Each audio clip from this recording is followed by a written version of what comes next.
Welcome to the Grow My Cleaning Company podcast with your host, Mike Campion. If you are passionate about the cleaning industry, you are in the right place. Love what you hear? Spread the word and tell the cleaning world this is the place to be. Want more? Check out www.growmycleaningcompany.com for free online video trainings, free ebook downloads, free blog posts, and of course, all the podcast episodes. Everything you need to grow your cleaning company is at www.growmycleaningcompany.com. And now, on with the show. Welcome to the Grow My Cleaning Company podcast, where I coach owners of cleaning companies every Monday, Wednesday, and Friday on anything and everything related to growing and building cleaning companies. If that's you and you're committed to growing your cleaning company, go to growmycleaningcompany.com. You will find everything you need to create the cleaning company you've always wanted. If you'd like to be a guest on the show, if you've got questions or feedback, you can email our producer, Natalie, at growmycleaningcompany.com. We are always excited to hear from you, Cleaning Nation. Today, we have an absolute treat. I've got an industry expert, Michael Litchev from Onvia. Onvia helps business connect with government contracts. If you want to reach out to Michael and the Onvia team, you can get a hold of Michael specifically at mlitchev, Litchev, mlitchev at onvia.com. Michael, welcome and say hello to Cleaning Nation. Well, hello, Cleaning Nation. It's great to be here today. Excited to talk a little bit about what we do and help get some education on government contracting. We think it's a really exciting field. Yeah, and I got to tell you guys, Michael reached out to me, and I'm like, because we get a lot of requests to be on the show, and it's mostly people trying to hawk crap that I'm not interested in. So either me or Natalie checked out the website, and it looked legit. We called them, and I've probably talked to Michael, I don't know, over email and phone a couple times since then, and I've moved from very skeptical to really excited because I don't think I've talked about government contracting, but we've not had a real live industry expert on the show, and today is the day. So for everybody looking to get into government contracting, wanting to get into government contracting but super scared, or just wanting some information, you're absolutely in the right spot. Michael, let's start, if you're okay, with just the opportunity. So people might be like, well, I don't know if this is for me or not. What kind of opportunity is there in the government contracting world in the United States today? Well, when most people think about government, they usually think Washington, D.C., Congress, the president, kind of federal government level. But what a lot of people forget sometimes is that most of the opportunities in cleaning come from the state and local markets. So municipalities, counties, school districts, state government, because schools need to be cleaned. City Hall needs to be cleaned. So over the last year, in our platform, we had 4,282 opportunities for cleaning, and specifically 3,466. Back that train up. What was that? How many opportunities in cleaning? That's not I thought that was going to be like global for all of your stuff, but just for cleaning, how many opportunities last year? Right. So there were 4,282 opportunities for cleaning, and within that includes 3,466 janitorial opportunities, so very targeted towards janitorial and custodial. And then the other 800 or so comes from window washing, power cleaning, and a couple other categories. But the grand majority of them are specifically focused for custodial and janitorial. And those numbers are just from last year? Yeah, those are from the last 365 days. I pulled the numbers this morning. So it's exciting. I'm sorry, I keep interrupting you, but I'm fired up. Keep going, brother. So the way the kind of procurement works is that, at least for the federal government, the government needs to post a competitive bid when, at a minimum, the contract is over $25,000 annually. So if we kind of calculate those numbers based on that $25,000 threshold, then we're looking at, if we do 4,282 multiplied by 25,000, we're going to get $107 million in terms of annual expenditure by the government for cleaning services.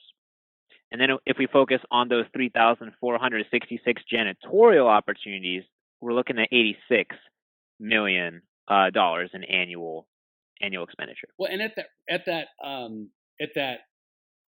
that at that $100 million mark, just as a round figure, and I'm sure that states aren't divided equally. California, New York, probably a lot more, but let's just divide by 50. That's $2 million a state available. So wherever you're listening to in the United States, give or take, you've got a couple $1 million of opportunity every year. That's a really exciting proposition. Mm-hmm. Well, we definitely think so. And a lot of the companies that work with us with the Onvia guide for small business, we have, we have a system for companies of different sizes, but essentially our small business clients, we have a lot of cleaning companies and franchise owners. So we do very well, and a lot of our customers, they appreciate the opportunity. And let me tell you, Cleaning Nation, I was when I had my cleaning business, I did not do any government contracting because I was young and scared. But when I had my contracting business, we did a lot of government contracting. And Michael said something I want to make sure that you don't miss. When you mentioned that federal thing, it is scary to kind of get involved with the federal government. But we started with cities and counties and municipalities, and we got a couple state contracts. And then if you kind of work your way in, just like Michael said, there's some really good money to be made in counties and cities. You don't have to be at a federal level to really do well. So don't get intimidated when you start like, oh, you got to get all these numbers and all this paperwork and a lot of the stuff the government puts you through. Start with your city or your county or the neighboring city or county, and you'll find that a lot of times they're a lot more flexible and easy to work with. Is that what you've, I mean, that was just my experience in Arizona. Is that what you found kind of nationwide, Michael? Yeah, I think with the federal government, there's always more hoops to jump through. With local municipalities, counties, they're more focused on just getting stuff done and getting things going. And so I think that personally working at that level is much better for smaller business owners who are looking to get started with government contracting. Yeah, and that's not to say that you can't use that as a platform to springboard into kind of federal, national stuff, but it's just a lot easier to start that way. Okay, so tell me a little bit about, if you can, and this is a big question, hopefully you can help, give me just an overview of the contracting process with the government. If I'm brand new and I'm like, man, I've always wanted to do contracting, but I'm scared, and this podcast is kind of maybe the thing that's going to push them over to actually start. Just give me an overview of what that might look like for a small business owner that hasn't done it before. Mm-hmm. So earlier I mentioned that the government, they have a minimum threshold where over a certain dollar amount, they're required by law to issue a competitive bid. And the reason for that is because in our democracy, we want to avoid cronyism. If a mayor gets elected, we don't want them to simply hand out contracts to whoever donated to their campaign. We want it to be a transparent, fair, open process. And so that's why we have these laws in the first place. So when these contracts, and for cleaning service contracts, they're usually annual or every single 2 years. They usually are issued as bids and RFPs, and RFPs are requests for proposals. And once these proposals are issued, they're issued publicly, although not always the easiest to find. And contractors have the opportunity to respond to them with their own proposals, saying, okay, well, if you're looking for a contract to clean City Hall for 2 years, this is the type of equipment that we can use to clean it. This is how many people we can dedicate towards cleaning this facility, and this is the price that we can give. And that's essentially what it is as a high level. It's simply putting in a bid. It's not quite. There's a couple of there might be a couple of hoops to jump through depending on what agency you're working with. It's not quite as straightforward as putting in a bid with the private sector. But what we found is that while it may look unapproachable at first, it doesn't take a lot of research to understand exactly what agencies are looking for. And so once you submit that proposal, the agency will review them, and they'll have a public opening, date where they're going to open all the proposals, and they're going to evaluate them, and then they're going to award the contract. So in that sense, it's simply a more drawn out process, a more drawn out version of just a regular private sector process. Okay, so I've got a question and a comment. Question: you mentioned by law they're required, and that's what I found with my government. There's always minimums, and up to this amount, one guy can just do it, and up to that amount, he can pay by credit card, and this amount, it's got to go to committee. So up to $24,000 a year for a janitorial contract, that'd be $2,000 a month. must be by law sent out for RFP or RFQ. Does that mean that under that there are none of those, or are there still some of those, like they're lower than 24,000? They still choose to go out to bid. They're just not required, or is it only $24,000 a year and up? So the 25,000 limit that I mentioned earlier is set by the federal government, and within our constitutional system, each state has the right to modify those rules as long as they keep in accordance with some basic tenets of it. So for some states, the threshold is actually lower than $25,000, and different states actually break up thresholds. So in some states, for example, if the government is purchasing technology like IT or laptops or computers, the threshold limit for that is higher. So different industries have different rules associated with them, different types of services. Some industries have more hoops to jump through. I think cleaning services is one of those that is relatively straightforward. And there are definitely times when the agency will issue, a $15,000 contract for bid. At the same time, some of these bigger cities are going to issue contracts for like $150,000 a year. So the contract value really it varies. And so the number I gave you earlier, the $86 million for 3,500 janitorial opportunities, that was using 25K as a benchmark. In some cases, it's a conservative estimate because like I mentioned, $25,000 is towards the lower end in the grand picture of things. Oh yeah, if you're cleaning a government complex of buildings, that could be $100,000 contract a year without blinking an eye. So just for the guys out there, gals out there that are going, man, 2,000 sounds high. That's like top end. I'm more looking for $1,000, $1,500 a month, or $500 a month. You're saying that they still may be in there. They're just not required by law to put those RFPs out. They can deliver them other ways. Yeah, I think that there's a combination of ways you can approach the market. Bids and RFPs, that's where the vast majority of spending, ends up. But there's also, in certain situations, it's a matter of networking with the local government agencies. So, getting to know, calling into the mayor's office and finding out who the procurement officer is for the city or for the county. And, kind of just doing some basic networking and understanding who your local connections are. And that's going to help you, because finding out about the bid and the RFP isn't the end all be all. It's also, as with many things in government, it's also about establishing a couple of connections here and there.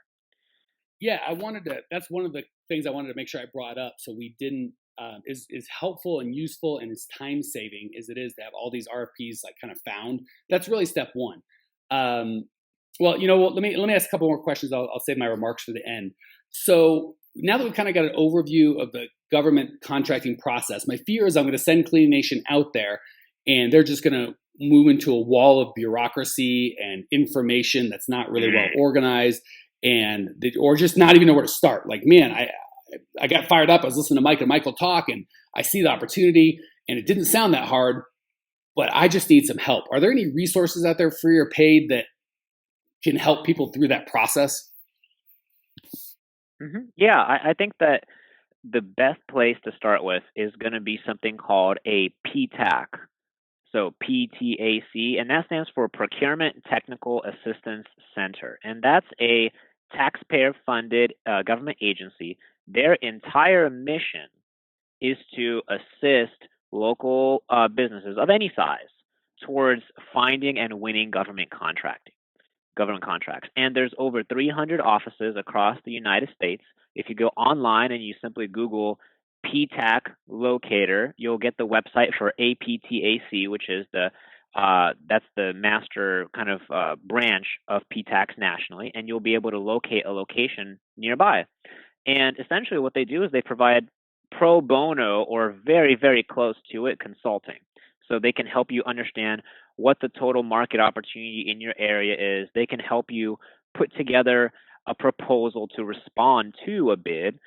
They're a very comprehensive, very dedicated resource.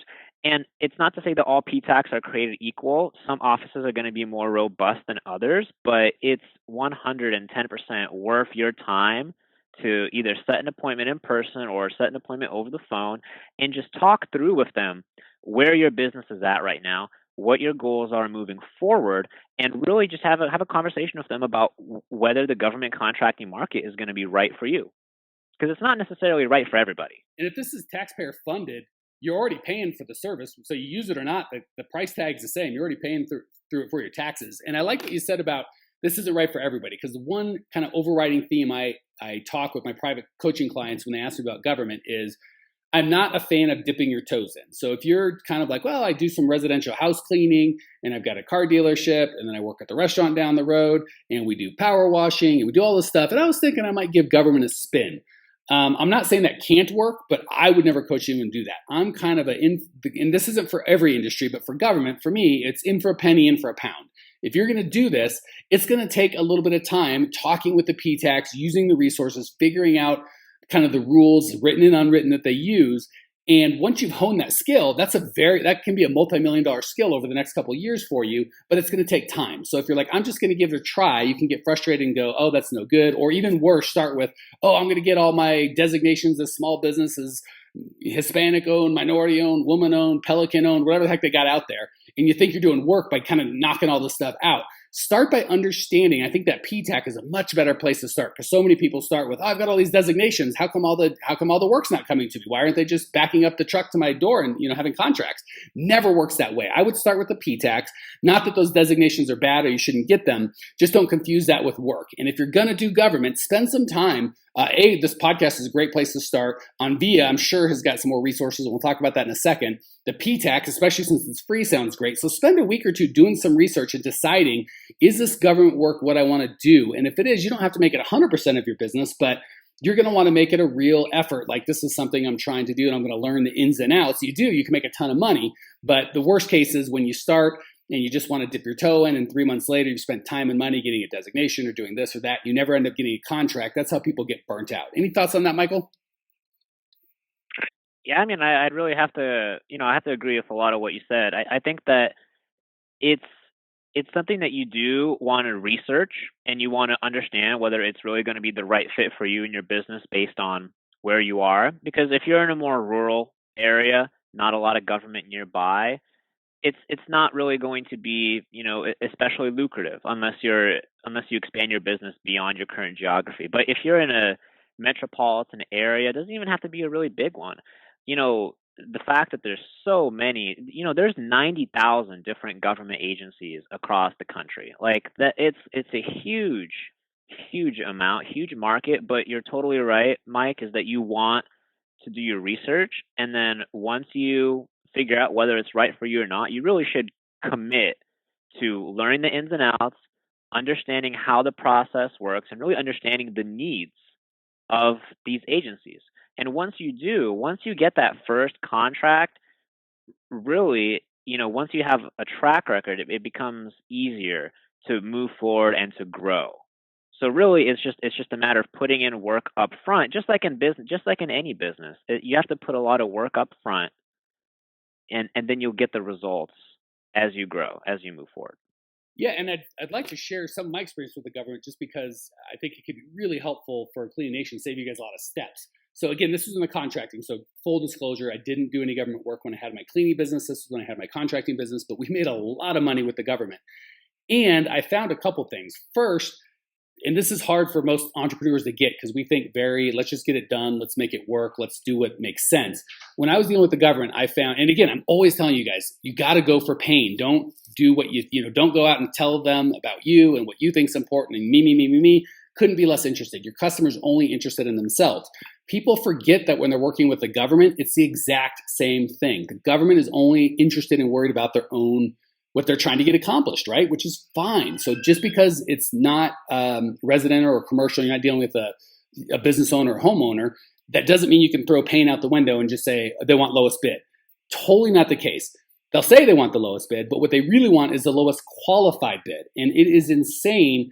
The government, and again, this is my experience in it. When I'm done, I want to hear Michael's take and see if that's what he's seen. The government is you must follow our rules. That is their pain, that you are qualified and you're able to do exactly what they want you to do. Some of it's going to be stupid. Why would I use this chemical over that chemical? That one's more expensive and doesn't do as good of a job.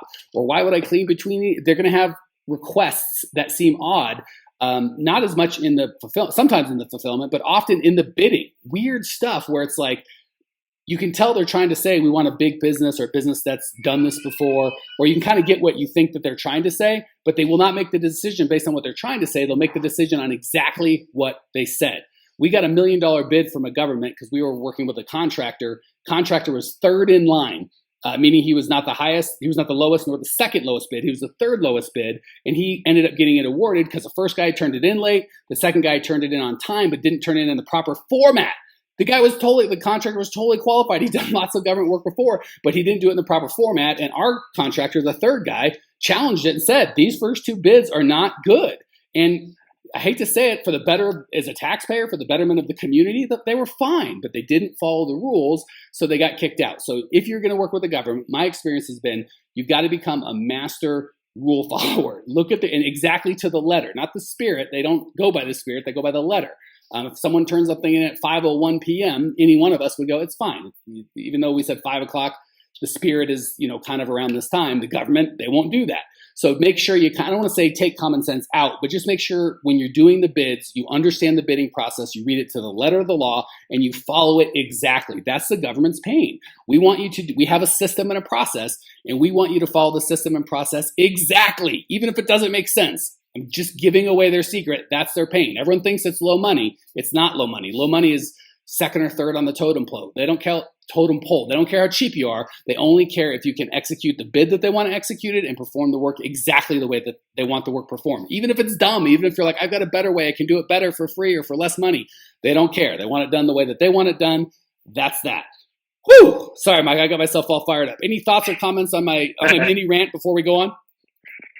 Well, I really do want to second what you said about making sure that you really follow the rules in terms of really trying to figure out what the agency wants. And usually they spell it out for you in a voluminous document. You just really want to read through and you really want to understand, okay, do they want me to submit it in person? Do they want me to submit it over email, over a special platform that they contract with? So, and you really want to understand, are they looking for? What pricing information do they want? What kind of chemicals do they want me to use? And then you really have to integrate that into your proposal. You have to check off every single checkbox so that at the end of the day, the procurement agent is going to be able to say to their boss, hey, this contractor checked all the right boxes. They seem to be somebody we can do business with. They might not be the lowest bidder, but they seem to actually be able to get the job done. And that's what they want. Government agencies have been burned by taking very, very low bids because you get what you pay for. And the government recognizes that too. So not all agencies are created equal. Some of them will, unfortunately, just go right in for the lower price and throw everything else out the window. But that's rare. That most of the time government agencies are made up of civil servants who are just trying to keep their city going. They want to do a good job, and they want to have a clean place to go to work, right? Yeah, for sure. And again, this is something you can look at two ways. When I first started with the government, I was kind of bitter, and I'd look at it like, this is so dumb, and why don't they make it more efficient? And I'm so angry.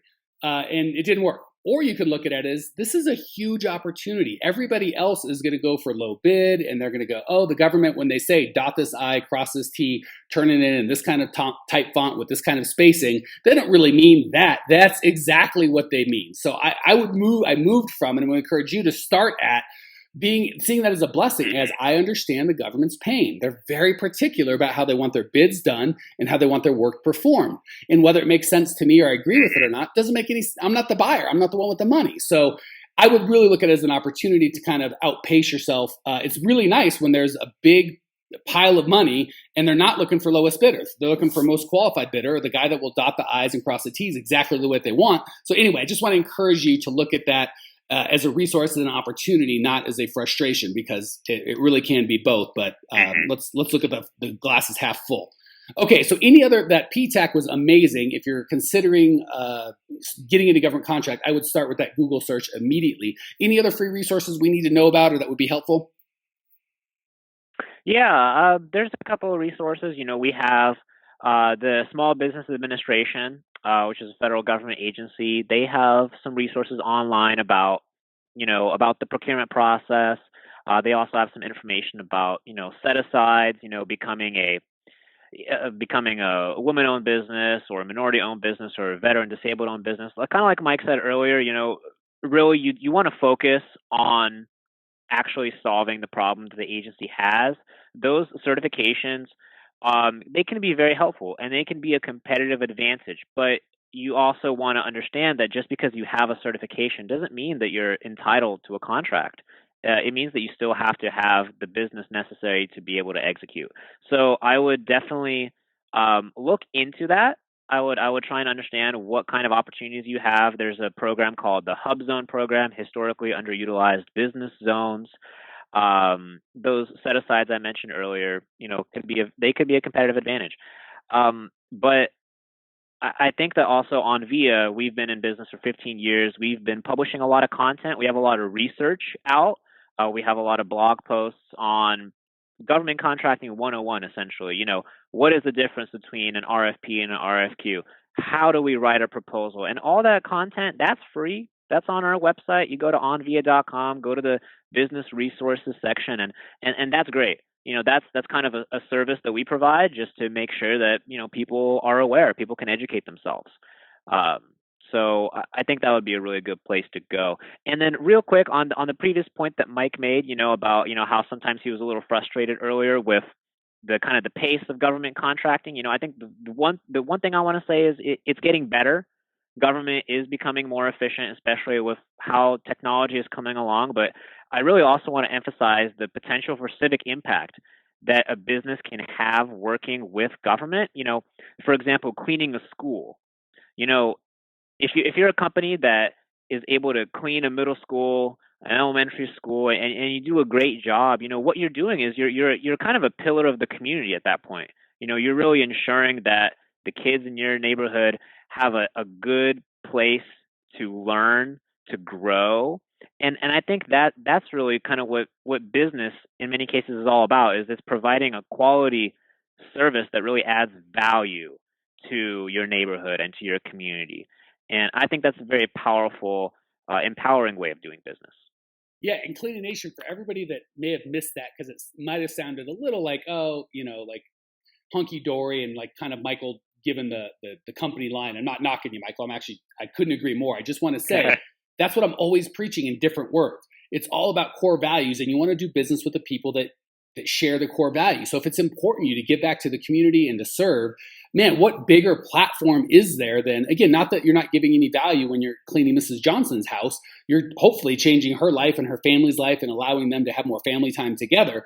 But just think of the impact and the reach and the scope that you're able to do when you're able to clean an entire school for thousands of kids and provide that learning environment. So I really think that's where the core values match in. My only thing is be careful with your kid's school, because if your kid's anything like my kid, he would not think that was cool. He would think he'd be totally embarrassed. So you have to walk that fine line. Okay, so the free resources I've got kind of in order of what Michael shared: PTAC, which is free consulting from the government. I was a little nervous when Mike told me about that. I'm like, government sounds iffy. He's like, no, some of these are really, really good. So at least check them out. You've got SBA.gov. You've got the Hub Zone.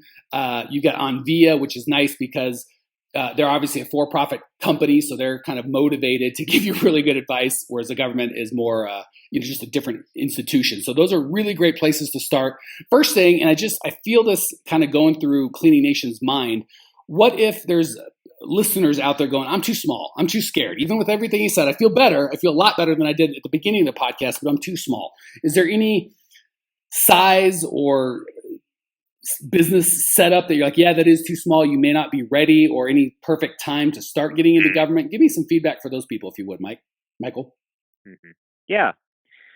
So I think that when you're running your business, you want to make sure that you have a very solid foundation of a business before you necessarily go after government contracting. So some companies specifically chase the government market, and they start out that way. They're very intentional. But if you started your business intending to go the commercial cleaning or home cleaning route, you want to make sure you have an established business setup that's bringing in recurring revenue that's stable before you go out and necessarily start really committing to the government market. And the reason for that is because, like I mentioned, there is a small learning curve. You will have to do some research. You will have to learn what the rules are, how the proposal process works.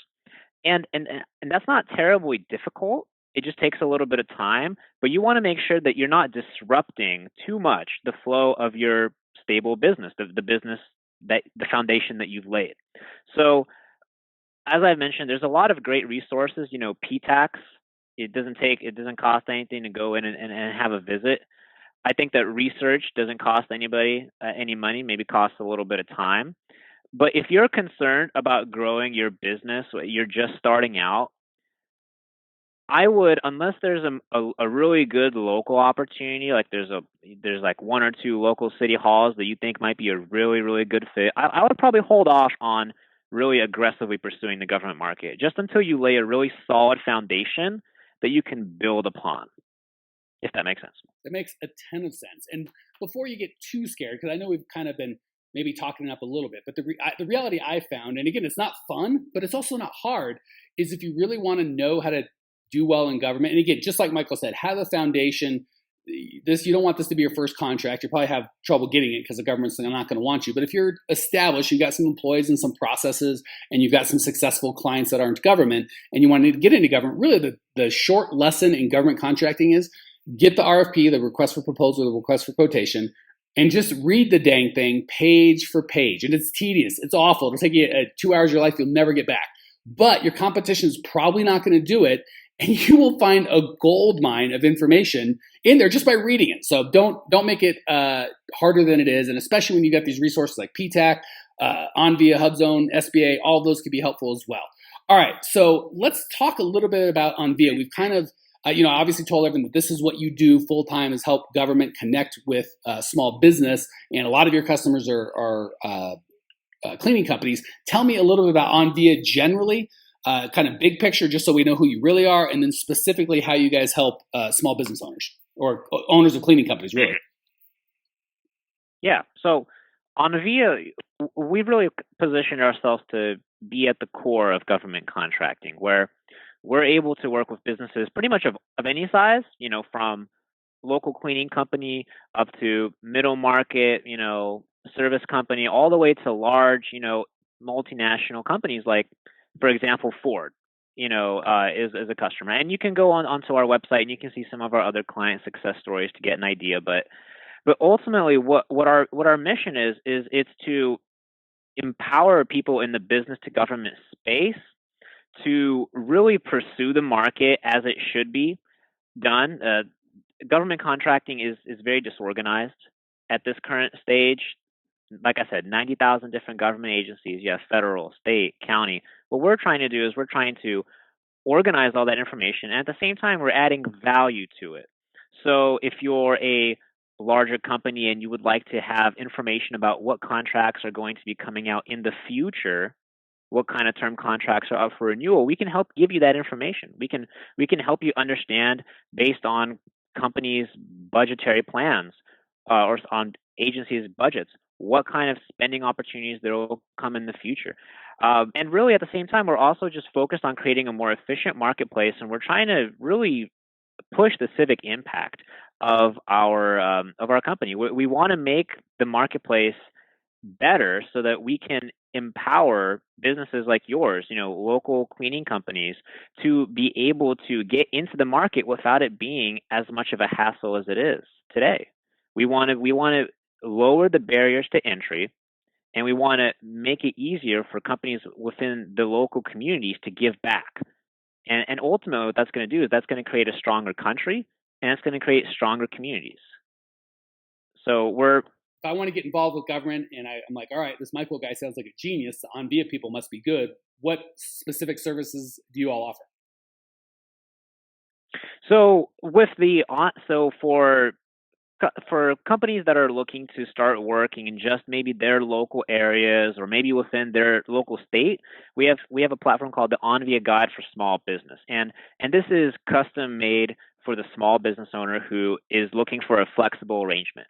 So we offer a month-to-month plan where you can, it's pay as you go. You can cancel it at any time, and you're able to get the latest bids and RFPs from your local area. And our contracting database has over 95% of the total government expenditure at that level. So if you were to go out and try and do this research yourself, you would really quickly be overwhelmed because, as I mentioned, 90,000 different government agencies. Some of those agencies don't even have a website. Every single, they'll have their own portal. Each city and county, they're not going to necessarily collaborate. The information is very, very spread out. It's not very well connected, and that's what we do is we bring it all together in one piece, as it always should have been. And in that sense, let me make sure if I got what you said so far, because I want to make sure we're all on the same page. So if I want to get into government contracting and I'm like, all right, so it seems like step 1 is to find the bids. Step 2 is to understand what they want. Step 3 is to make a bid for them, following the rules exactly. And then step 4, hopefully, is to do the work. So I hear you guys really at the step 1 piece of, hey, and I've done this. It was such a headache. I don't know if you guys were around back when I was in government contracting, but if not, where were you? I wish I had heard this podcast. Instead of just scouring the internet, and there's so much, just like you said, it's everywhere. It's all over the place. It's the information's what I hear you saying is we can give you a little bit of money every month and you'll just have it all there, 95% of them there. So instead of me scouring the internet trying to figure it out, you guys are kind of checking the box of box 1 of finding the bids, and I can move right to step 2 of preparing the bids. Am I overstating, or is that about right? No, that's right on the money. So instead of having somebody at your office or having you, the business owner, you only have so much time in the day. Your employees only have so much time in the day. And trying to go to all these different websites and spending not just your time, but also their energy on trying to locate this is not the most productive way to run a business. And so, is exactly as you said, for a very reasonable monthly fee, we're actually just doing that work for you. You can think of us as, the trusted advisor that sends you an email every single morning saying, hey, these are the opportunities that came out over the last 24 hours. And that's it. And you don't have to do any other, the work that you have to then do is you have to go in and read it. You have to see if the contract is right for your business. You have to go ahead and submit it. But we take all of the legwork out in terms of actually sourcing these opportunities. They just come right to you. All right, you had me at, we send you an email every day with all the new opportunities. That's next time you ever tell someone what you do, that's what I would say. You give us money every month, every day we send you an email with bids that you can bid on. That is like a magic genie box to me. Yeah, and then once you log into our platform, you'll be able to get all the project documents and all that information. So it works pretty well. Well, bids by email, you had me at that. Like, there's nothing better than you just come in, you check your email, like, oh, hey, here's a couple $100,000 of bids that happened yesterday. I think I'm gonna check these out. That's a sexy proposition, my friend. Okay, so I want to transition to Michael is kind enough to work with Onvia's staff and give a special deal for the Grow My Cleaning Company audience. So he's going to talk about that, but I want to preface it just like I have, I think, with every other expert I've had on. I get exactly $0 or any compensation for you guys signing up. I'm having Michael on because I think he's an amazing resource. There's zero financial relationship between us at this time at all. That said, I am a big fan. If you're not going to do government, again, this isn't for you. If you are going to do government like we talked about, there's no sense in going halfway in. So take a couple weeks, research, go to Onvia, go to the PTAX, kind of take the time to decide if this is for you. If and when you decide it's for you, not using Onvia is ridiculous. You're not, I don't know what it costs. It's less than $100 a month, I'm pretty sure. Whatever the cheap cost is, if you're like, it's too expensive, I'm not doing it, then you have not decided government's for you. Keep moving. So long story short, I'm making $0 for this, but I really think it's a great opportunity. And sincerely, I was searching the internet and high and low like an idiot. I would have killed for you guys just to email me the RFPs as opposed to me having to search for them. That's insane. So that said, I think you guys were kind enough to make a special deal for Cleaning Nation. I would love to hear about that if you've got a couple minutes. Mm-hmm. Yeah, definitely. So we definitely want you to, we want your listeners to be able to succeed in the market. And what we like to do is we'd like to, specifically for the small business owners listening in, if you go to growmycleaningcompany.com/Onvia, that's going to take you to the Onvia website, and we're going to have information for the deal to essentially offer you two things. The first is that we're going to be able to work with you directly while you're setting up an account with us to help you create your search and basically offer custom onboarding support just to make sure that everything is set up properly, to make sure that your search is bringing the kind of results you're looking for. And the second thing that we'd like to do is we'd like to offer your listeners a discount on either their first month or their first year with our with Onvia. And so the promo code is going to be listed up on the website that I mentioned. We're going to be able to offer your listeners 25% off either their first month or their first year.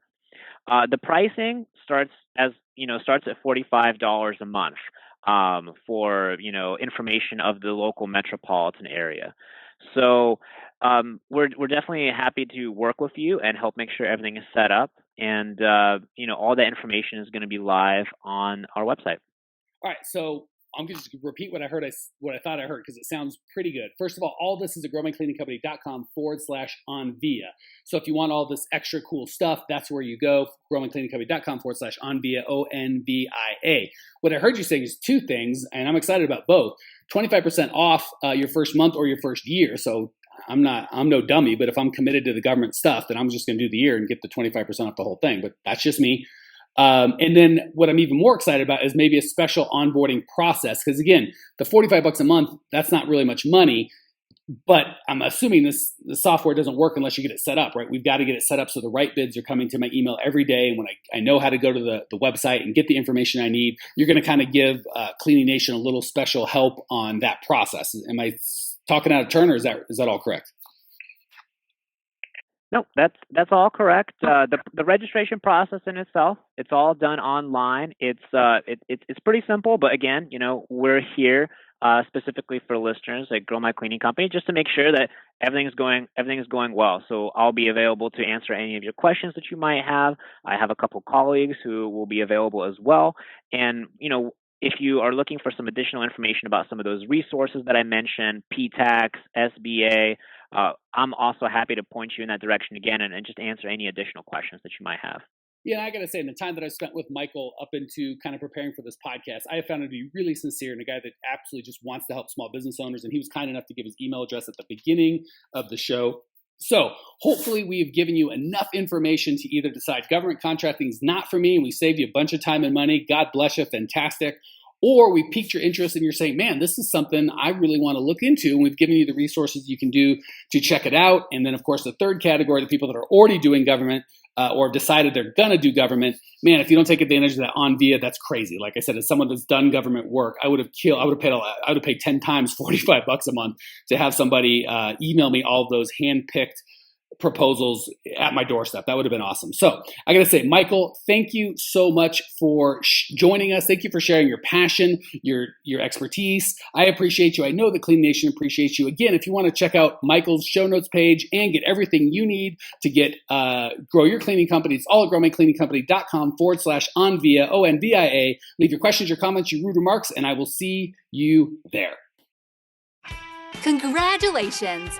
You are now 16% smarter. Still can't get enough cleaning goodness? Go to www.growmycleaningcompany.com for more of the good stuff. Ever want to be rich and famous? Owners of cleaning companies as well as industry experts can apply to be featured on the show by emailing our producer Natalie at support@growmycleaningcompany.com. Until then, don't miss out on all the latest cleaning industry lovin' at www.growmycleaningcompany.com. Check it out now.